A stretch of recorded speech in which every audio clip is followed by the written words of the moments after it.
আসসালামু আলাইকুম ওরহমতুল্লাহি ওবরাকাতু।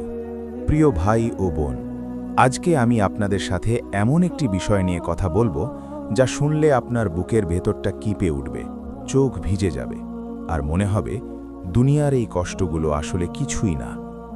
একটু কল্পনা করুন, আপনি এখন শুয়ে আছেন, রাত গভীর, চারদিক নিস্তব্ধ। হঠাৎ আপনার মনে একটাই প্রশ্ন আসে, আমি যদি আজ রাতেই মারা যাই তাহলে কোথায় যাব? এই প্রশ্নটা কিন্তু ভয়ের না, এই প্রশ্নটা হলো সবচেয়ে জরুরি প্রশ্ন। কারণ মৃত্যু আসবেই, আজ না হলে কাল। কিন্তু প্রশ্ন হলো, তারপর কি? আল্লাহ সুবহানাহু ওয়া তাআলা কোরআনে বলেছেন, প্রতিটি প্রাণকেই মৃত্যুর স্বাদ নিতে হবে। সূরা আলে ইমরান 185। কিন্তু মৃত্যুর পরে যা আছে সেটা কি শুধু অন্ধকার? না, মৃত্যুর পরে আছে অনন্তকালের জীবন। আর সেই জীবনের সবচেয়ে সুন্দর গন্তব্য হল জান্নাত। আজকের এই ভিডিওতে আমরা জানব জান্নাতে একটি দিন কেমন হবে, সকাল থেকে সন্ধ্যা পর্যন্ত, কোরআনের আয়াত আর সহিহ হাদিসের আলোকে বিস্তারিতভাবে। আমি গ্যারান্টি দিচ্ছি, এই ভিডিও শেষ করার পর আপনি আর আগের মানুষ থাকবেন না। তো শুরু করা যাক। কিয়ামতের দিন, হাসরের ময়দান, পুরো মানব জাতি একসাথে দাঁড়িয়ে আছে। সূর্য মাথার ওপরে মাত্র 1 মাইল দূরে। মানুষ ঘামে ডুবে যাচ্ছে, সেই ঘাম পায়ের গোড়ালি পর্যন্ত, হাঁটু পর্যন্ত, কারো বা মুখ পর্যন্ত উঠে যাচ্ছে। সহিহ মুসলিম 1864। সেই দিন প্রতিটি মানুষের আমল নামা খোলা হবে। ডান হাতে কিতাব পাবেন যারা জান্নাতি, বাম হাতে যারা জাহান্নামী। তারপর মিজান, আমলের পাল্লা, একটি সুই পরিমাণ নেক আমলও সেদিন হিসাবে আসবে। তারপর পুলসিরাত, জাহান্নামের ওপর দিয়ে চুলের চেয়েও সরু একটি পুল। মুমিনরা পার হবে, কেউ বিদ্যুতের গতিতে, কেউ ঘোড়ার মতো, কেউ দৌড়িয়ে, কেউ হেঁটে, কেউ হামাগুড়ি দিয়ে। সহিহ বুখারী 7439। আর যারা পার হবেন তারা পৌঁছাবেন জান্নাতের দরজার কাছে। জান্নাতের দরজা কতটি? রাসূল সাল্লাল্লাহু আলাইহি ওয়াসাল্লাম বলেছেন, জান্নাতে 8টি দরজা আছে। তার একটির নাম হলো রায়্যান, যে দরজা দিয়ে শুধু রোজাদাররা প্রবেশ করবে। সহিহ বুখারী 1896। আপনি যখন জান্নাতের দরজার কাছে পৌঁছাবেন তখনই প্রথম অলৌকিক অভিজ্ঞতা হবে। একটি সুগন্ধ আসবে, এমন সুগন্ধ যা আপনি দুনিয়ায় কখনো পাননি। রাসূল সাল্লাল্লাহু আলাইহি ওয়াসাল্লাম বলেছেন, জান্নাতের সুগন্ধ 40 বছর পথ দূর থেকেও পাওয়া যাবে। সহিহ বুখারী 3257। তারপর ফেরেশতারা আসবেন, তারা আপনাকে স্বাগত জানাবেন। আল্লাহ কোরআনে বলেছেন, তোমাদের প্রতি শান্তি, তোমরা পবিত্র, তাই প্রবেশ করো চিরকালের জন্য। সূরা জুমার 73। সেই মুহূর্তে আপনার বুকের ভেতর কি হবে আপনি কি কল্পনা করতে পারছেন? দুনিয়ার সমস্ত কষ্ট, অভাব, অসুখ, কান্না, একাকিত্ব, মৃত্যুর ভয় সব এক মুহূর্তে উধাও হয়ে যাবে। জান্নাতে প্রবেশের সাথে সাথে প্রথম যে পরিবর্তন আসবে সেটা হলো আপনার নিজের শরীরে।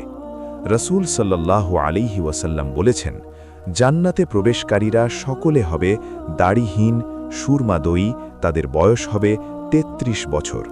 33 বছর! দুনিয়ায় যে মারা গেছেন 80 বছরে, সেও হবে 33 বছরের তরুণ। যে মারা গেছেন শিশু বয়সে, সেও বড় হয়ে 33 বছর বয়সে জান্নাতে থাকবে। আপনার চেহারা হবে সবচেয়ে সুন্দর। রাসূল সাল্লাল্লাহু আলাইহি ওয়াসাল্লাম বলেছেন, জান্নাতে মানুষের অবয়ব হবে আদম আলাইহিসসালামের মতো, উচ্চতায় 60 হাত, সৌন্দর্যে অতুলনীয়। সহিহ বুখারী 3326। আপনার শরীরে কোনো রোগ নেই, কোনো ক্লান্তি নেই, কোনো ব্যথা নেই। আল্লাহ বলেছেন, সেখানে তাদের কোনো ক্লান্তি স্পর্শ করবে না এবং তাদের বের করা হবে না। সূরা হিজর 48। আর সবচেয়ে অবিশ্বাস্য বিষয় হল, জান্নাতে কোনো মৃত্যু নেই। একবার জান্নাতে প্রবেশ করলে আর কখনো মৃত্যু নেই। রাসূল সাল্লাল্লাহু আলাইহি ওয়াসাল্লাম বলেছেন, কিয়ামতের দিন মৃত্যুকে একটি ভেড়ার রূপে নিয়ে আসা হবে। তারপর জান্নাত ও জাহান্নামের মাঝখানে তাকে জবাই করা হবে। তখন বলা হবে, হে জান্নাতবাসীরা, এখন থেকে চিরকালের জন্য জীবন, আর কোনো মৃত্যু নেই। সাহিহ বুখারী 4730। সেই ঘোষণা শুনে জান্নাতীদের আনন্দের কোনো সীমা থাকবে না। এবার আসুন দেখি জান্নাতে আপনার থাকার জায়গা কেমন হবে।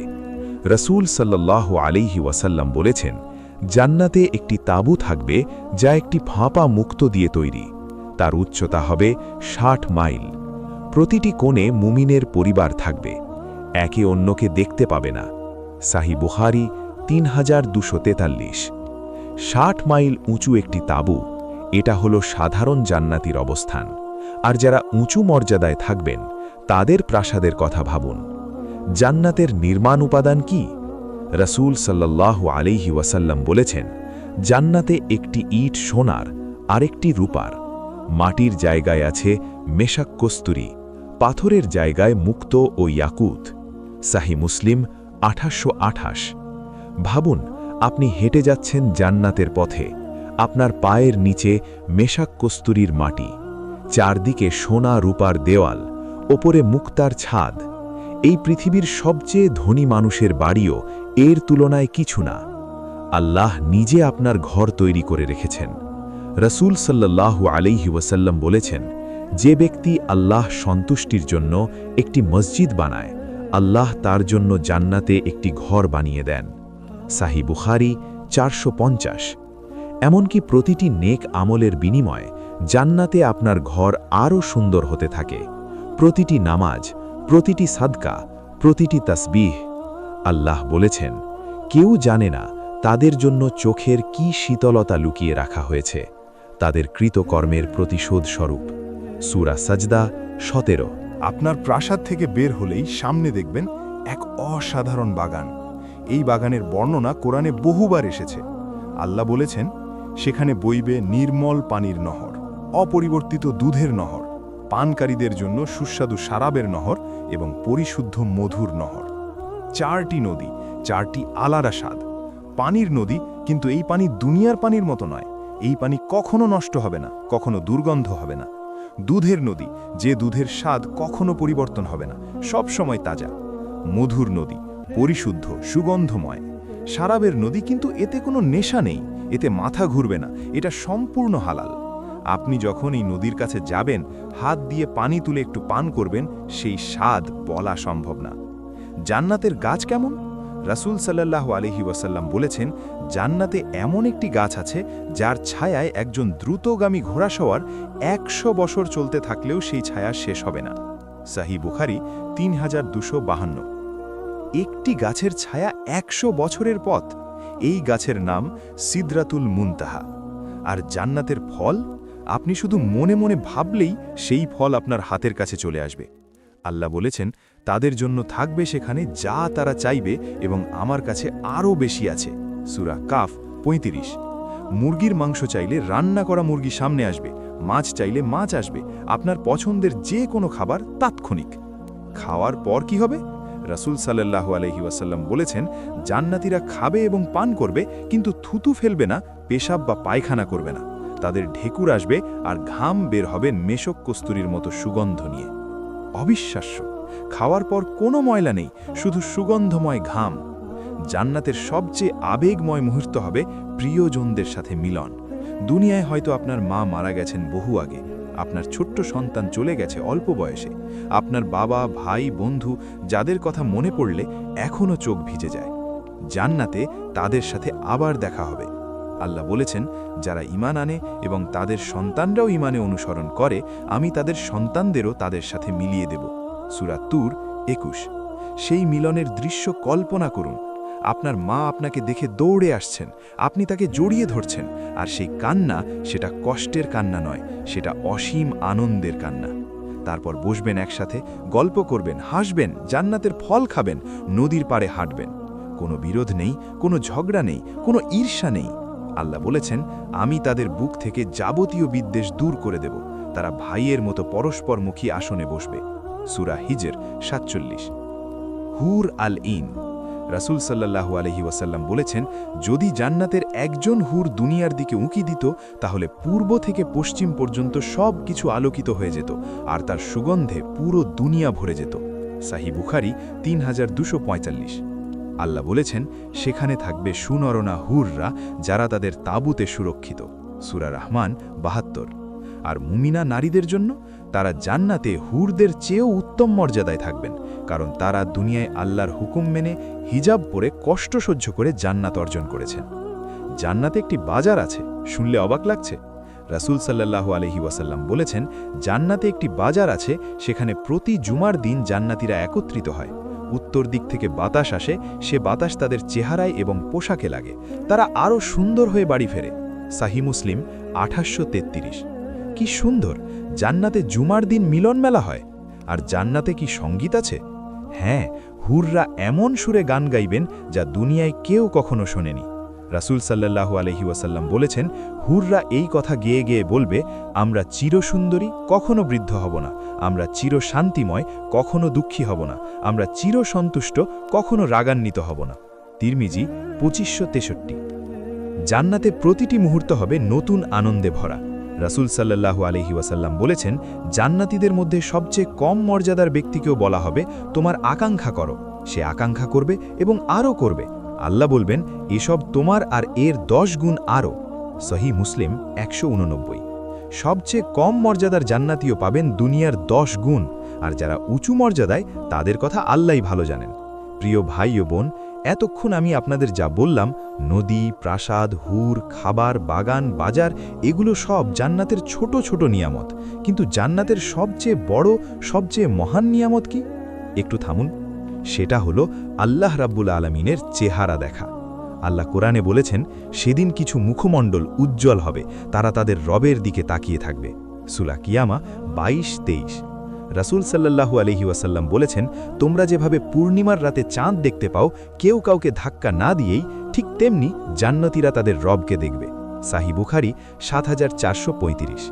সেই মুহূর্তটা কল্পনা করুন, আপনি জান্নাতে আছেন, হঠাৎ একটি ঘোষণা আসে, আল্লাহর দিদারের সময় হয়েছে। সমস্ত জান্নাতি একত্রিত হয়, সেই নূর প্রকাশিত হয়, আল্লাহর জ্যোতি। সেই মুহূর্তে জান্নাতের সকল প্রাসাদ ভুলে যাবেন, সকল নদী ভুলে যাবেন, সকল আনন্দ ম্লান হয়ে যাবে, কারণ আল্লাহকে দেখার আনন্দের সামনে বাকি সব কিছু তুচ্ছ। তারপর আল্লাহ বলবেন, হে জান্নাতবাসীরা, তোমরা কি সন্তুষ্ট? তারা বলবেন, হে আমাদের রব, আমরা কিভাবে সন্তুষ্ট না হব?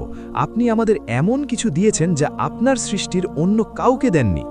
তখন আল্লাহ বলবেন, এর চেয়েও উত্তম কিছু কি আমি তোমাদের দেব না? তারা বলবেন, হে রব, এর চেয়ে উত্তম আর কি হতে পারে? আল্লাহ বলবেন, আমি তোমাদের উপর আমার সন্তুষ্টি নাজিল করলাম, এরপর আর কখনো তোমাদের উপর রাগ করব না। সাহিহ বুখারী 6549, সাহিহ মুসলিম 2829। সেই কথা শুনে জান্নাতীরা এমন আনন্দিত হবেন যার কোনো তুলনা নেই, কোনো ভাষাই প্রকাশ করা সম্ভব নয়। প্রিয় ভাই ও বোন, আজকের এই ভিডিওতে আমরা জান্নাতের মাত্র কিছুটা বর্ণনা শুনলাম। আসলে জান্নাতের পুরো বর্ণনা কোনো ভিডিওতে, কোনো বইতে, কোনো ভাষায় সম্ভব নয়, কারণ আল্লাহ নিজেই বলেছেন, কেউ জানে না তাদের জন্য কি শীতলতা লুকিয়ে রাখা হয়েছে। সূরা সাজদা 17। এই জান্নাত কোনো রূপকথা নয়, কোনো কবির কল্পনা নয়, এটি আল্লাহর প্রতিশ্রুতি, এটি আল্লাহর ওয়াদা। আল্লাহ তার ওয়াদা কখনো ভঙ্গ করেন না। সূরা রুম 6। হয়তো এখন আপনার মনে হচ্ছে, আমি তো অনেক গুনাহ করেছি, আমার কি জান্নাত পাওয়ার যোগ্যতা আছে? আমি আপনাকে একটা কথা বলতে চাই। আল্লাহ বলেছেন, বলুন, হে আমার বান্দারা, যারা নিজেদের উপর বাড়াবাড়ি করেছ, আল্লাহর রহমত থেকে নিরাশ হয়েও না। নিশ্চয়ই আল্লাহ সমস্ত গুনাহ মাফ করেন। সূরা জুমার 53। আল্লাহ সমস্ত গুনাহ মাফ করেন, সমস্ত। শুধু দরকার আন্তরিক তওবা, সত্যিকারের ফিরে আসা। আজই সিদ্ধান্ত নিন, আজই ফজরের নামাজ পড়ুন, আজই কুরআন খুলুন, আজই একটু বেশি জিকির করুন, কারণ আমরা কেউ জানি না আজকের এই রাতটাই হয়তো আমাদের শেষ রাত, আজকের এই শ্বাসটাই হয়তো আমাদের শেষ শ্বাস। আল্লাহ আমাদের সকলকে, আপনাকে, আমাকে, আমাদের মা বাবাকে, আমাদের সন্তানদেরকে জান্নাতুল ফিরদাউসের সর্বোচ্চ স্তরে স্থান দিন। আমিন ইয়া রব্বাল আলামিন। ভিডিওটি ভালো লাগলে লাইক করুন, কমেন্টে আমিন লিখুন, কারণ এই দোয়া আমাদের সকলের জন্য। শেয়ার করুন, হয়তো এই ভিডিও দেখে একজন মানুষ আল্লাহর দিকে ফিরে আসবেন, সেই সওয়াব আপনিও পাবেন। সাবস্ক্রাইব করুন, প্রতিদিন নতুন ইসলামিক ভিডিও পাবেন। জাযাকাল্লাহু খাইরান। আসসালামু আলাইকুম।